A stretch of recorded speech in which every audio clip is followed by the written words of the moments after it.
pour l'évaluation clinique, on va essayer de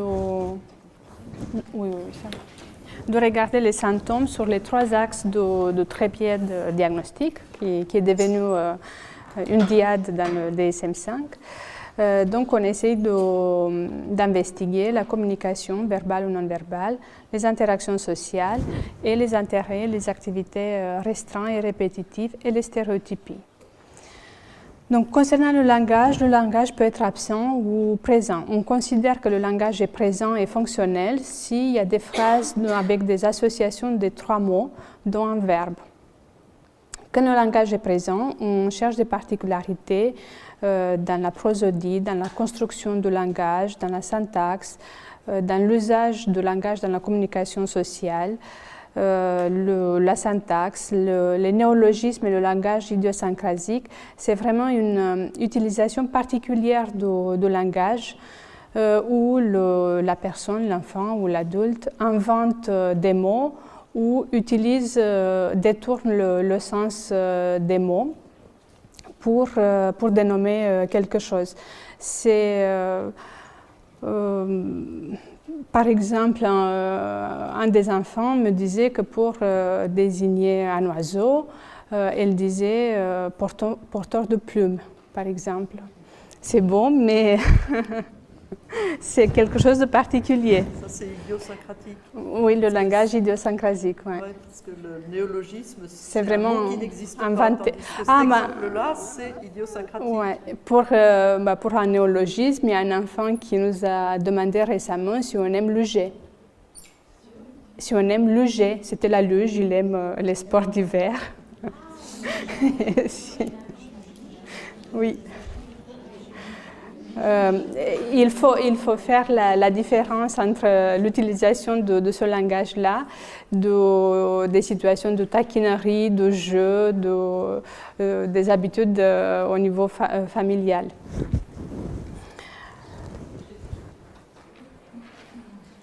C'est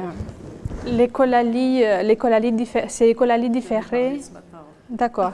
Très bien, avec des enfants qui répètent des dialogues de dessins animés. Les rituels verbaux sont vraiment des séquences verbales fixes, prévisibles, qui apparaissent dans un contexte spécifique, que l'enfant ou quelqu'un de l'entourage doit répéter toujours de la même manière. Et si on essaie d'arrêter, ça génère de l'angoisse, de l'anxiété, des troubles de comportement. Je pense à un enfant qui entrait chez lui pour déjeuner à midi et s'il lui restait du temps, il faisait toujours un peu de jeu sur l'ordinateur. Il demandait à sa maman, « Maman, je peux faire de l'ordinateur ?» Et il fallait que sa maman lui réponde, « Oui, Alexis, tu peux faire. » Si elle disait « oui » ou « vas-y » ou un autre mot, c'était impossible. Il fallait qu'elle prononce « Oui, Alexis, tu peux aller. » Les troubles de compréhension du langage, le versant réceptif, on essaie de voir la compréhension du langage. Quand on parle, on utilise les mains, les gestes, tout ce contexte-là, on arrive à le comprendre et on essaie de voir si l'enfant arrive à comprendre sans utiliser les gestes. Est-ce que le niveau de compréhension il est opérationnel, il est performant? Les troubles de langage dans la communication, on fait attention à l'aspect intraverbal de la communication. Tout être humain, quand on entend quelqu'un parler, on a tendance à se retourner, à regarder, même si on ne nous appelle pas par le prénom, ou on fait attention à la voix humaine. Ce sont des enfants qui, en général, ne réagissent pas à la voix humaine, qui continuent à jouer ou à faire ce qu'ils étaient en train de faire. Les difficultés dans la conversation réciproque, dans la verbalisation sociale, ce sont des enfants qui ne peuvent pas parler de la pluie et du beau temps, qui ne peuvent pas alimenter une conversation juste dans le but de communiquer, d'être avec quelqu'un. Et aussi des questions et des remarques inappropriées.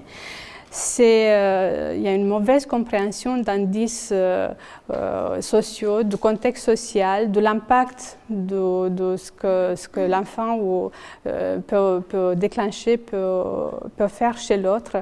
des enfants qui sont décrits comme très maladroits sur le plan social, qui peuvent dire t'es chauve, il te manque une dent, ou t'es grosse. T'es ridée. Ah, il y a une enfant, une petite fille qui m'a dit que j'ai des moches, mes sourcils sont moches et je lui fais peur. C'était très spontané. Ça, à la première rencontre, on ne ouais. se connaissait pas vraiment. C'est quelque chose qu'on attend chez les enfants jusqu'à 4-5 ans, allez. Ouais.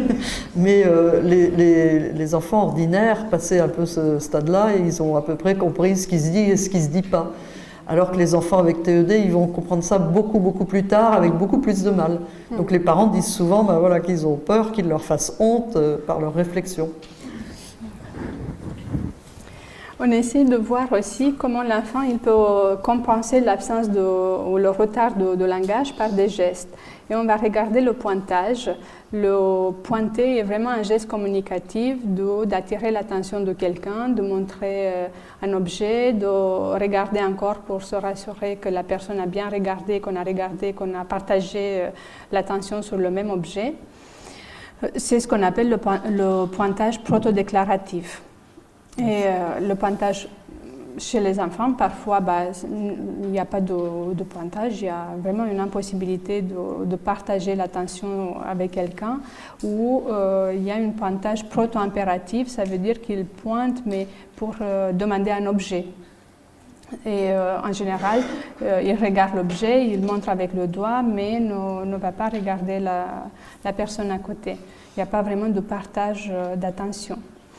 Et on cherche aussi tous les gestes conventionnels qui sont utilisés dans la communication, s'il peut dire oui ou non de la tête, s'il peut applaudir, il peut comprendre quand on fait signe de se taire, si on lui tend un objet, est-ce qu'il va donner la main avec la paume vers le haut.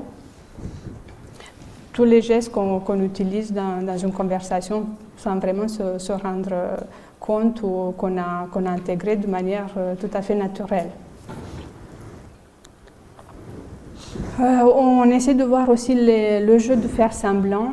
Est-ce que le jeu de l'enfant est créatif? Est-ce qu'il est riche? Est-ce que les histoires qu'il imagine sont riches, flexibles? Est-ce qu'il change de scénario? Là, récemment, j'ai vu un enfant, les parents et un enfant un petit de 3 ans. Et j'ai demandé aux parents, est-ce qu'ils imaginent des scénarios? Ah oui, tous les jours. Et quand j'ai essayé de creuser, il imagine tous les jours comment la TV Orange peut tomber en panne et comment il faut appeler au TV Orange pour dire que le câble HDMI, et il a eu 3 ans au mois d'octobre. C'est vraiment un expert dans la TV Orange. Mais c'est son seul jeu de faire semblant. C'est le seul jeu qu'il peut faire, sinon il empile les Lego. Mais pour les parents, oui, il fait un jeu de faire semblant.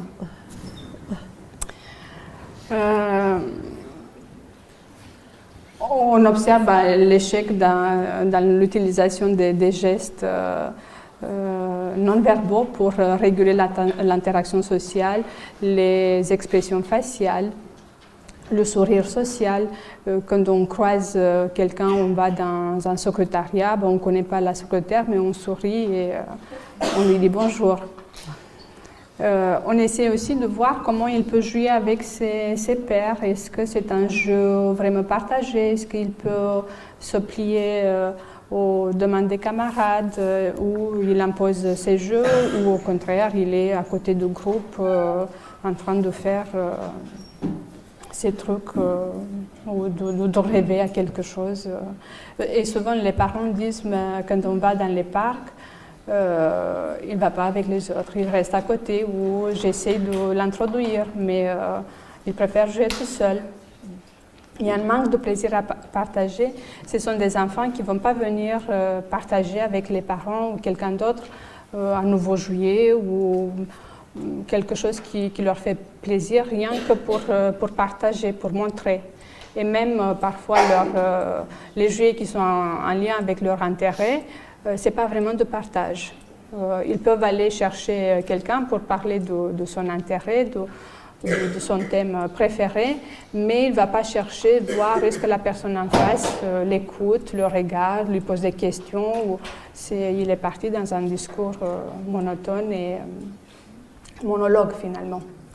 Oui, et on peut ajouter aussi c'est pas trop une de leurs problématiques de savoir si l'autre, ça lui fait plaisir ce qu'il raconte, et qu'ils ont beaucoup de mal à repérer s'ils ennuient l'autre à force de parler de ce qui, eux, les intéresse, quoi. C'est le manque de réciprocité dans la communication. Ils ne cherchent pas à comprendre, à voir si l'autre il est vraiment intéressé. Il y a un manque d'empathie. Ce sont des enfants qui peuvent se mettre à rigoler parce que quelqu'un est tombé, s'est fait très mal et il y a une blessure ou leur comportement est complètement inadapté. Ouais, ça c'est aussi, ça fait partie des signes qui font mal, je dirais, parce que les parents, voilà, au niveau des émotions, en fait, ils ont beaucoup de mal à repérer les différentes qualités émotionnelles chez l'autre, chez eux aussi. C'est des choses d'ailleurs qu'on voit évoluer avec le temps et l'amélioration. Hein. Mais souvent, voilà, c'est pour ça qu'ils apparaissent parfois tristes même, parce que quand on est inexpressif, on donne l'impression d'être un peu triste. Mais chez l'autre, ils ne savent pas non plus décoder. Et souvent, ils sont assez contents de nous voir fâchés, par exemple.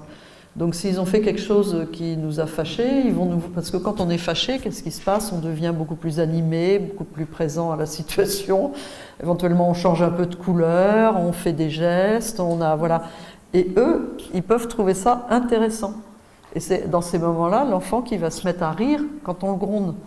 Alors ça, c'est très mal perçu, hein. Alors s'il rit en plus quand les autres se font mal, c'est encore plus mal perçu. Et donc il faut vraiment avoir en tête et puis transmettre à l'entourage de ces enfants cette difficulté de décodage émotionnel. Parce que c'est pas parce qu'ils sont pervers qu'ils rigolent quand les autres se font mal, c'est qu'ils réalisent pas du tout ce que ressent l'autre et que l'expression émotionnelle un petit peu, voilà, ça peut les amuser, mais c'est pas méchant. Ça c'est... C'est mal vécu à l'école et en famille aussi, les frères et sœurs, les parents qui ne comprennent pas. Les préoccupations envahissantes et les intérêts restreints. L'intérêt restreint peut être bizarre ou non. En général, ce sont des thèmes qui concernent les moyens de transport, les dinosaures, l'astrologie. Ce sont des sujets qui intéressent jusqu'à un certain âge. Mais à partir du collège, fin collège, parler de dinosaures avec les copains, ça passe plus du tout. Mais il va continuer à parler, parfois ennuyer les camarades. L'adhésion apparemment compulsive à des routines et des rituels, c'est pareil. Il y a de nouveau cet aspect de pression et générateur d'angoisse et d'anxiété si on essaie d'arrêter. Les maniérismes moteurs, les stéréotypies sont des mouvements répétitifs, volontaires, souvent dans des situations de tension, de débordement émotionnel, un ressenti, un vécu émotionnel positif ou négatif, ou quand ils sont devant leur intérêt restreint. Pour le petit garçon qui était expert dans la TV Orange, quand il regarde sur Internet des vidéos comment réparer, il est en train de stéréotyper avec les mains. C'est la jubilation. Oui.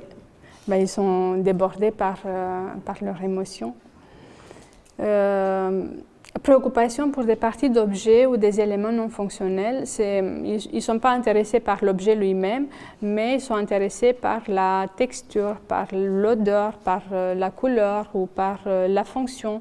Ils vont empiler les Legos, vont aligner les jouets. Ils vont toucher quelque chose parce que c'est une texture lisse qui leur procure des sensations particulières, ou vont regarder les voitures avec les roues qui tournent. Ils ne s'intéressent pas du tout à la voiture ou jouer à la voiture, avec la voiture. Les troubles sensoriels ont été dans la pratique identifiés déjà depuis un bout de temps, mais c'est devenu officiel avec l'apparition du DSM-5. Et souvent, les particularités sensorielles, on a vu tout à l'heure, peuvent être à l'origine des troubles de comportement, des comportements problèmes. Il faut vraiment les prendre en compte. L'enfant va rechercher des stimulations au niveau sensoriel de manière répétitive. Et ça peut concerner, des particularités peuvent concerner tous les 5 sens. Il est toujours utile dans l'évaluation fonctionnelle de faire un profil sensoriel de Dunne ou un bilan sensorimoteur, ou de prendre en tout cas en compte cet aspect sensoriel. Parce que ça peut offrir des explications de certains comportements. Des parents qui disent il y a toujours une crise quand je lui donne la douche. Mais parce qu'en fait, il a des irritabilités tactiles et le fait de laisser la douche, l'eau couler directement sur la peau, ça lui procure des sensations qui ne sont pas plaisantes et du coup, il commence à pleurer, à s'opposer, à éviter. C'est un tableau, on voit, c'est bien. Il y a donc soit une hyporéactivité, soit une hyperréactivité. Des réactions particulières à la douleur. Au CESAD, on a fait il y a quelques années une sortie à l'île de Ban à la journée. On s'est bien tous amusés, c'était très très bien. Et le soir, les enfants sont entrés chez eux et une des mamans nous a appelé le lendemain pour dire que son fils avait des chaussures neuves. Et le soir, il est arrivé à la maison, il avait les pieds en sang. Et nous, on n'a rien observé, on n'a rien vu sur son visage qu'il a mal, que ça le gêne. Et le même garçon, quelques temps plus tard, s'est mis un morceau de gomme dans l'oreille et il a dû rester plus d'1 mois avec ce morceau de gomme. Ou au contraire, il y a une hyperréactivité à la douleur avec des réactions vraiment exagérées si on le touche. Il y a souvent des enfants on les touche et après ils vont faire ça pour faire partir la sensation. Au niveau visuel, il y a aussi des stimulations avec les lumières, les jeux de lumière. J'ai vu récemment un petit garçon qui regardait le bord de mon bureau. Mais c'était vraiment, il était penché et il a suivi la ligne de bureau un bout de temps.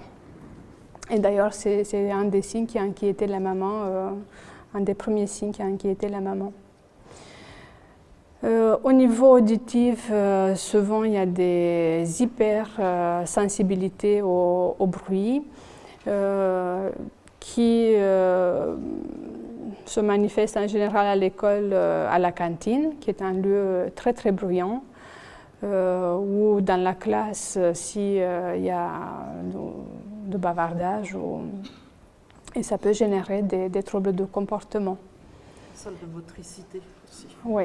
Ça, c'est un lieu très beau. Il y a un écho aussi très important.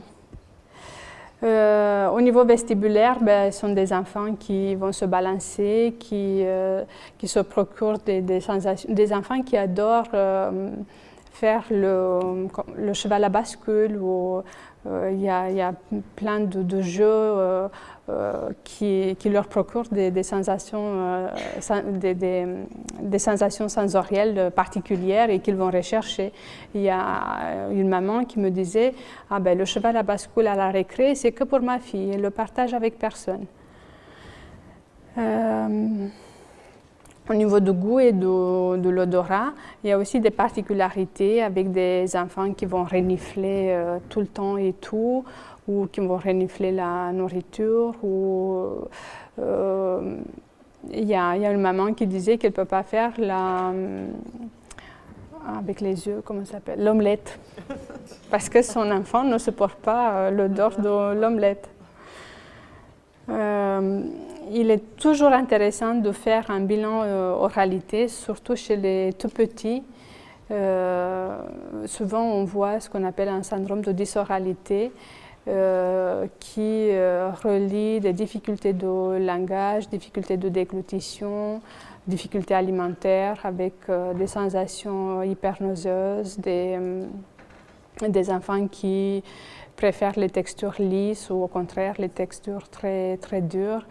Vraiment, les particularités alimentaires sont très invalidantes parce que l'enfant souvent ne peut pas rester à la cantine ou plus tard l'adolescent ne peut pas sortir au McDo avec ses copains.